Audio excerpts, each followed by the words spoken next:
J'aime bien répondre à des commentaires que je trouve un peu lunaires sous mes vidéos. C'est une vidéo où je suis en balade avec mes filles et il y a deux gros chiens qui se promènent sans laisse. C'est un étang, donc il faut faire le tour de l'étang. Donc on a fait déjà un premier tour. Et quand on arrive pour faire le deuxième tour, il y a deux gros chiens qui sont en balade sans laisse. Quand ils nous voient arriver, ils rattachent l'un des deux chiens. En revanche, il y en a un deuxième qui ressemble à un berger allemand. J'adore les animaux. Vraiment, c'est pas la question, c'est pas le débat. Juste, je suis seule avec mes deux filles de 5 ans et 3 ans. Elles sont sur des vélos. Je ne sais pas si les chiens en face sont habitués à croiser des enfants, en vélo qui plus est. Je pense qu'il y a des chiens, ça peut les faire réagir. Et aussi, depuis que je suis maman, il faut se l'avouer, mon cerveau fonctionne bizarrement. Il me met des images de choses qui pourraient se produire, mais du coup ça me crée un petit moment de stress et je me mets en vigilance. Évidemment, ces images, elles ne viennent pas toutes seules. J'ai un entourage assez particulier. J'ai un papa pompier qui m'a mis inconsciemment en garde sur certaines choses. Également une infirmière anesthésie qui également, sans me raconter les interventions, m'a mis en garde sur certaines choses. Petit ou gros chien, voilà, c'est réel, ça existe, ça peut être les chiens de la famille,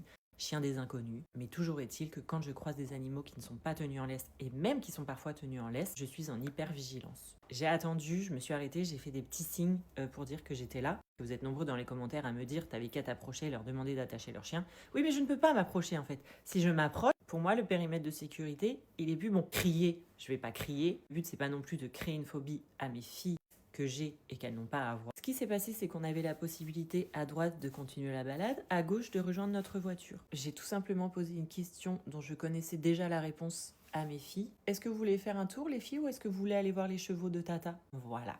Effectivement, ils en ont attaché un des deux. Et je me suis dit, s'ils attachent pas le deuxième, c'est peut-être qu'il est sympa.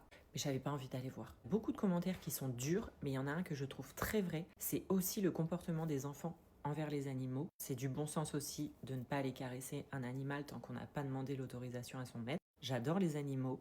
Parfois, ils me font peur, mais je ne leur souhaite pas de mal. Est-ce que vous, c'est pareil avec les enfants?